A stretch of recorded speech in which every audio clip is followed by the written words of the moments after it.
हरियाणा का ज्ञान देने से क्या लेना देना। हरियाणा का आदमी ना ज्ञान लेता ना देता। एक बार हमने कुरुक्षेत्र में भगवान कृष्ण जी से ज्ञान ले लिया था,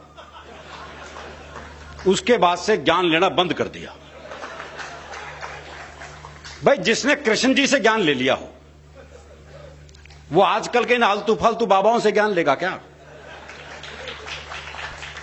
आजकल के बाबाओं की स्थिति आपको पता ही है। वो मेरे दोस्त का फोन आया, बोले घर के मंदिर में आसाराम का फोटो लगा रखा था, अब क्या करूं। मैंने कहा उतार के बेडरूम में लगा ले।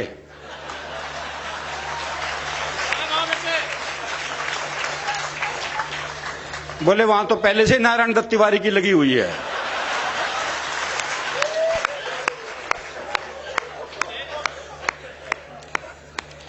अच्छा, जिन्हें टीवी पे मौका नहीं मिलता वो बाहर ढूंढते फिरते हैं। वो हरियाणा में एक बाबा जी सुबह से परेशान, कोई मिला ही नहीं जिसे ज्ञान दे सके। सुबह से शाम हो गई तो शाम को देखा एक छोरा हाथ में दिया जलाए आ रहा है। बाबा ने सोचा मिल गया मौका। बोले बेटे तुम्हें पता है ये ज्योति कहां से आती है। बाबा ने सोचा ये जवाब देगा और मैं प्रवचन। लेकिन छोरा हरियाणा का था जी, उसने मारी दिए के फूंक। बोले बाबा ये बताइए ज्योति गई कहां।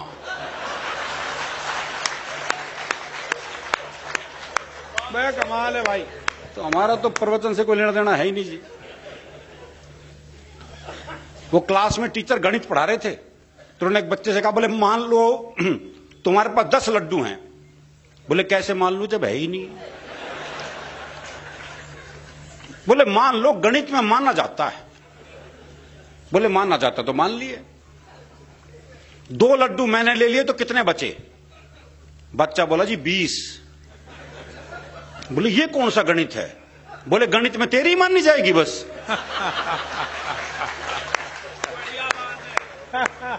हमारी भी मान ले भाई।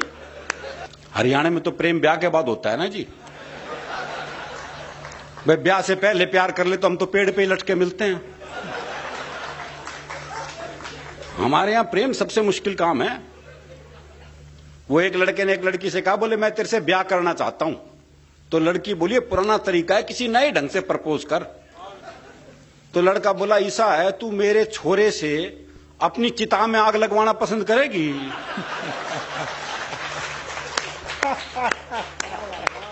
विवाह का ये मौलिक प्रस्ताव ये हरियाणा में ही संभव है जी। तो हमारा तो प्रेम बिल्कुल अलग है जी। वो मेरा एक दोस्त मिला, उसके दोनों होठ बुरी तरह जले हुए। मैंने कहा होठ कैसे जल गए। बोले पत्नी मायके जा रही थी, स्टेशन छोड़ने गया था, मारे खुशी के इंजन चूम लिया। वो मेरे एक दोस्त है प्रहलाद जी, उनकी पत्नी का अपहरण हो गया। तो अपहरणकर्ता ने पत्नी की उंगली काट के साथ में चिट्ठी भेज दी। बोले 50 लाख रुपए भिजवा दो वरना डैश डैश डैश। मेरे मित्र ने वापस चिट्ठी लिखी, बोले उंगली किसी की भी हो सकती है, मुंडी भेज मुंडी।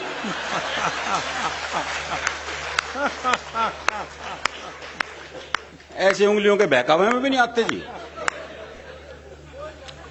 तो हमारा प्रेम बिल्कुल अलग है। वो एक ने अपने दोस्त को फोन किया, बोले शिमला जा रहा हूं, पत्नी को साथ लेके जा रहा हूं, सोच रहा हूं जाते हुए से किसी खाई में धक्का दे दूं। तो दोस्त बोला यार मेरी वाली भी ले जा। बोले ले तो जाऊंगा, अगर बुरा नहीं माने तो उसे वापसी में धक्का दे दूं।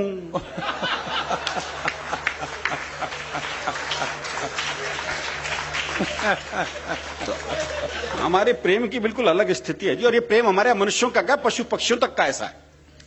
वो मेरा एक दोस्त है जी, उसने तोती पाली। हाँ दुनिया तोता पालते हैं, तोती पाल ली। 3 दिन के लिए कहीं बाहर जाना था। बोले यार क्या करूं, कौन दाना पानी देगा, बड़ा चिंतित हूं। मैंने कहा मेरे घर छोड़ जा, 2 तोते हैं, उन्हें दाना पानी देता हूं, इसे भी दे दूंगा। बोला भाई तेरे 2 तोतों के बीच अपनी तोती छोड़ दूं ना। मैंने कहा नहीं यार मेरे तोते बड़े धार्मिक हैं, तो खुद देख ले आके। अच्छा उसने देखा बकायदा एक गीता के श्लोक पढ़ रहा, एक कुरान की आयतें पढ़ रहा। बोले बड़े धार्मिक है, कोई खतरा नहीं है। उसने तोती छोड़ दी। जैसी तोती पिंजरे में गई तो एक तोते ने दूसरे को कोहनी मारी। अरे बोले पूजा पाठ बंद कर, दुआ कबूल हो गई। तो हमें पता है जी हम कितने धार्मिक हैं। जब हम मंदिर जाते हैं जूते ऐसी जगह उतारते हैं जहां से भगवान भी दिखते रहे और जूते भी। बल्कि जूतों का दिखना ज्यादा जरूरी है। हाँ, भगवान तो कल भी वहीं मिलेगा। तो हमारा धार्मिक मामला बिल्कुल अलग है। वो एक हरियाणा का बूढ़ा मरण हो रहा था। अच्छा, आपको हरियाणा में वृद्धाश्रम की भी समस्या नहीं मिलेगी।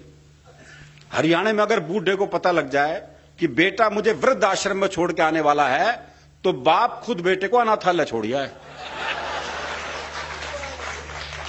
बोले जमा कर लो, इसने मेरा ना आइयो। तो हमारी संस्कृति थोड़ी अलग है। वो एक हरियाणा का बूढ़ा मरण हो रहा था, तो एक ने पूछ लिया, बोले मरण ना हो रहा, अब तो राम का नाम ले ले। अरे बोले के नाम ले लूं? 15 मिनट बाद आमना सामना ही ना बोलेगा। तो हमारी धार्मिक स्थिति भी अलग है जी। दरअसल क्या है, हरियाणा अलग तरह का प्रदेश है, बहुत मस्त प्रदेश है, क्योंकि हरियाणा का आदमी फुर्सत में रहता है, इसलिए हास्य रस में रहता है। हास्य के लिए थोड़ी फुर्सत चाहिए। वो एक ने रिक्शे वाले को आदमी बोले खाली है? बोले हाँ। बोले आप फिर ताश खेलते हैं।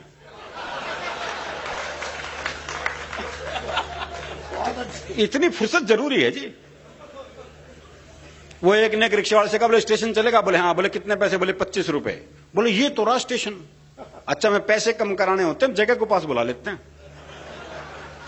बोले ये तो रहा स्टेशन। रिक्शे वाला बोला हाथ नीचे कर ले वरना रेल के नीचे आ जाएगा।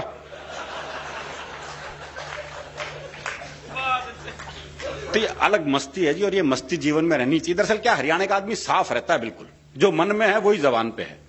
वो प्रदीप जी, एक का मुकदमा चल रहा था, तो एक ताई गवाही के लिए आई। अच्छा, दोनों वकील उसी के गांव के। तो एक ने पूछ लिया, बोले ताई मुझे जाना है? अरे खूब जानू हूं, गुलाब सिंह का छोरा है तू, 1 नंबर का झूठा, तेरी लुगाई तक तुझे छोड़ के चली गई थी। बेचारा वो सख्ते में आ गया। उसने दूसरे वकील की तरफ इशारा कर दिया, बोले इसे जाना ताई? खूब जानू हूं, करनैल काणे का छोरा है यो, 1 नंबर का याश, तेरी लुगाई से भी इसका चक्कर था। अब साहब जज ने कोर्ट स्थगित करी, अपने चैम्बर में गया, दोनों वकील बुलाए, बोले खबरदार ताई से मेरे बारे में कुछ पूछ लिया तो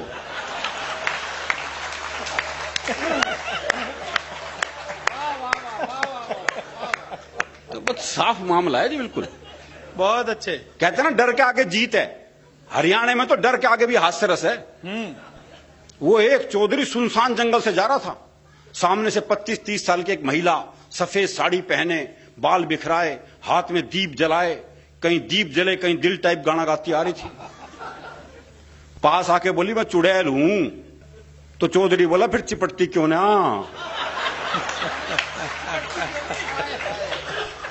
बताओ, ऐसे का चुड़ैल भी क्या कर लेगी?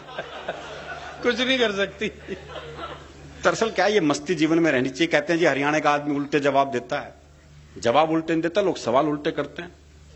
ये जितने पुरुष बैठे हैं, महीने में एक बार ये सवाल सुनते ही होंगे, लेकिन ये जवाब हरियाणा का आदमी दे सकता है जी।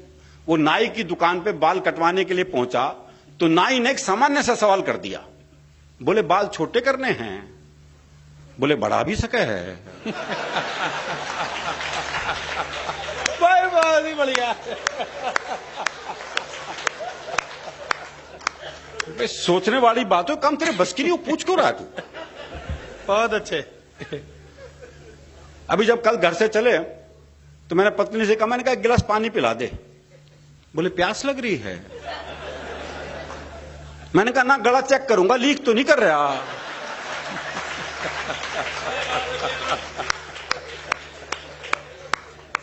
तो ये सब सवाल उल्टे हैं। बहुत अच्छे भाई। वो एक बूढ़ा बैठा बीड़ी पी रहा था, तो एक ने पूछ लिया, बोले ताऊ बीड़ी पीवे है? अब कायदे से सवाल गलत है भाई, जब तुझे दिख रहा है वो बीड़ी पी रहा है, तो ये फालतू का सवाल कर क्यों रहा है? फिर क्या हरियाणा का आदमी जवाब उल्टे दे है। बोले ताऊ बीड़ी पीवे है? बोले ना, अगरबत्ती सुलगाइए, धोख लगाऊंगा।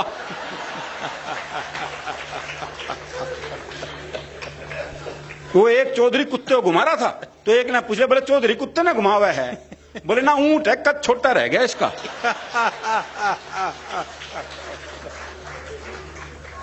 वो एक अर्थी जा रही थी, लोग राम नाम सत्य करते हुए जा रहे थे, तो जो मरा था उसके छोरे से एक ने पूछा, बोला यो मर गया के? अजीब सवाल है जी। पर आपने देखा कि लोग ये सवाल पूछते हैं। वो एक का ने प्लास्टर बंधा हुआ था, तो एक ने पूछ लिया, बोले हाथ में चोट लग गई के? बोले ना, फैशन है।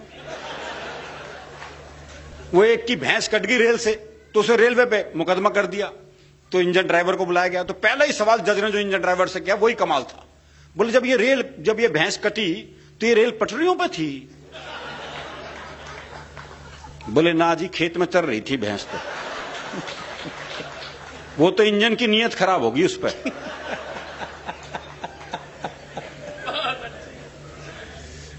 तो जो मरा था उसके छोरे से एक ने पूछा, बोला यो मर गया के? बोले ना, बाजार घुमाने ले जा रहे हैं इसने। बोले बाजार घुमाने ले जा रहे हैं इसने, शाम को घर छोड़ देंगे। और तू कहे तो तेरे घर छोड़ दें। आप किसी से बात करके देख लो, जवाब उल्टे मिलेंगे। वो मैंने एक से कहा, मैंने कहा रोहतक जाना है। अरे बोले जा, मैंने क्यों रोक रखा है? अरे मैंने कहा ये सड़क रोहतक जाएगी क्या? बोले जी 30 साल हो गए, मैंने तो कहीं जाती दिखी ना। तो वो जवाब नहीं देगा। उसी के सौंदर्य पे एक शुद्ध हास्य की कविता आपको सुनाता हूं जी। बहुत आनंद की कविता है, कोई दिमाग लगाने की जरूरत नहीं। पुलिस को रंगरूटों का दस्ता चाहिए था नया। हरियाणा का राधे श्याम भी इंटरव्यू देने गया।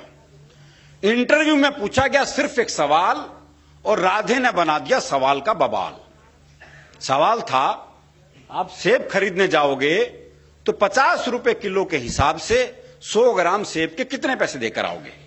यह आसान सा सवाल था जी, लेकिन इस आसान से सवाल को हरियाणा का आदमी कैसे बवाल बना सकता है, बस यही इस कविता का सौंदर्य है। बहुत अच्छे भाई। आप सेब खरीदने जाओगे तो 50 रुपए किलो के हिसाब से 100 ग्राम सेब के कितने पैसे देकर आओगे? राधे बोला, अगर मैंने 100 ग्राम सेब के भी पैसे दिए हैं तो पुलिस में भर्ती हो रहा हूं क्या इस्तेसी कराने के लिए? साहब को जवाब में मजा आया, उन्होंने सवाल को आगे बढ़ाया। अच्छा, मैं खरीदने जाऊं तो मुझे कितने के मिलेंगे? राधे बोला, आवाज करो, पूरी पेटी आपके घर भिजवा देंगे। अच्छा, तुम्हारी पत्नी तो पुलिस में नहीं है ना, वो जाएगी तो 100 ग्राम सेब के कितने पैसे देकर आएगी? राधे बोला, साहब मैं अपनी पत्नी को आपसे ज्यादा जानता हूं, उसे खरीदारी का है बहुत चाव, पर उसे 100 ग्राम खरीदने होंगे तो 100 ग्राम का ही पूछेगी भाव। बहुत अच्छे, वाह वाह वाह वाह वाह। 100 ग्राम का ही पूछेगी भाव। अच्छा, तुम्हारा भाई जाए, अगला भी उसी सवाल के पीछे पड़ा हुआ है। ये नहीं कि भी वो जवाब नहीं दे रहा तो सवाल बदल दे, पर दिक्कत ये वो भी हरियाणा का। अच्छा, तुम्हारा भाई जाए जी, भाई को तो मैंने कई बार बाजार जाते देखा है, पर वो तो कहीं पौवा तो कभी गुटखा लाता है। बहुत अच्छे। सेब लाते तो मैंने उसे आज तक नहीं देखा है। अच्छा, तुम्हारी बहन जाए कोई, जी मेरी एक बहन थी, उसकी शादी कर दिया, वो जाने है बहनोई। वाह वाह वाह वाह। राधे श्याम, तुम्हारे पिताजी भी तो बाजार जाते हैं जी, उनके दांत नहीं है, वो बस केले खाते हैं जी, उनके दांत नहीं, वो बस केले खाते हैं। आप मुझे एक बात बताओ श्रीमान, तनख्वाह तो दोगे एक आदमी की, और सेब खरीदने पर लगा दिया पूरा खानदान। सेब खरीदने पर लगा दिया पूरा खानदान। अच्छा छोड़ो, कोई आम आदमी जाए तो वो 100 ग्राम सेब के कितने पैसे देकर आए? आम आदमी का नाम सुनते ही सीरियस हो गया राधेश्याम, सीरियस हो गया थोड़ा। बोला, जी साहब, आप लोगों ने आम आदमी को सेब खरीदने लायक ही कहां छोड़ा? बहुत अच्छे। सीरियस हो गया थोड़ा। बोला, जी साहब, आप लोगों ने आम आदमी को सेब खरीदने लायक ही कहां छोड़ा? आम तो सेब का ठेला लगाता है, खरीदने तो खास ही जाता है। आम तो सेब का ठेला लगाता है, खरीदने तो खास ही जाता है। अच्छा, कोई खास आदमी जाए तो? अगला भी पीछे पड़ा हुआ है जी। अच्छा, कोई खास आदमी जाए तो? पहली बात तो यह कि अगर वो खास है तो खुद क्यों जाएगा? कि अपना नौकर भेजेगा, और आपके कहने से चला भी जाएगा तो क्या सिर्फ 100 ग्राम खरीद के लाएगा? चलो, आपकी अंतिम इच्छा पूरी करने के लिए 100 ग्राम खरीद भी लाए तो इसका हिसाब आप मुझसे क्यों लेते हैं? हिसाब बताएंगे उसके सीए जिन्हें वो तनख्वाह देते हैं। चलो इस सवाल को यहीं छोड़ते हैं, इंटरव्यू का रुख अब दूसरी तरफ मोड़ते हैं। देखो साहब, ये तो है सरासर फरेब। दूसरा सवाल बाद में आएगा, पहले आएंगे 100 ग्राम सेब। वाह वाह वाह वाह। पहले आएंगे 100 ग्राम सेब। तुम्हारा कोई दोस्त है राधेश्याम? हाँ जी है, सीताराम। वो सेब खाता है? हाँ, कोई खिलाए तो खा जाता है। साहब, आपने भी इस सवाल को खूब खींचा है। लगता आपका कोई सेब का बगीचा है। कुछ भी हो पर अब अपना जवाब ले लो। जवाब पे आ गया जी। कुछ भी हो पर अब अपना जवाब ले लो। सीताराम फल वाले को 5 रुपए देगा और कहेगा इतने के सेब दे दो। पर इतने के कितने? अब ये सेब वाले की मर्जी, वो दे दे जितने। राधे श्याम, तुमने तो जरा सी बात का बना दिया बवाल। राधे बोला, साहब मुझे तो शुरू से पसंद नहीं है सवाल। मुझे तो शुरू से ही पसंद नहीं है सवाल। मेरे विचार में आज संसार में जितनी भी गड़बड़ है, असल में सेब ही उसकी जड़ है। अगर उस दिन आदम और हव्वा वो एक सेब नहीं खाते तो ना मैं आता ना आप यहां आते। बहुत अच्छे, वाह वाह वाह वाह वाह भाई, बहुत ही अच्छे, बहुत अच्छे। तो ना मैं आता ना आप यहां आते। ना 100 ग्राम होता, ना 500 ग्राम, ना आप साहब होते, ना मैं राधेश्याम। देखो, दुनिया में 5 ही सेब प्रसिद्ध हुए हैं बस। एक जो एडम और ईव ने खाया, जिसका परिणाम हम देख ही रहे हैं। एक वो जो न्यूटन के ऊपर गिरा। बच्चे सोचते उधर नारियल के पेड़ के नीचे क्यों नहीं बैठा था। तीसरा एप्पल, वो स्टीव जॉब्स वाला एप्पल लोकप्रिय हुआ। चौथा सेब अभी अभी आसाराम और नारायण साईं ने लोकप्रिय किया है। और 5वां सेब है मेरा। बहुत अच्छे। कहते जी एक सेब खाओ तो आदमी डॉक्टर से दूर रहता है, आदमी में ऊर्जा रहती है, आदमी में ऊर्जा रहती है तो आदमी पैसा कमाता है, पैसा कमाता है तो शादी होती है, शादी होती है तो बच्चे होते हैं, बच्चे होते तो टेंशन होती है, टेंशन होती है तो बीमारी होती है। लो और खा लो सेब।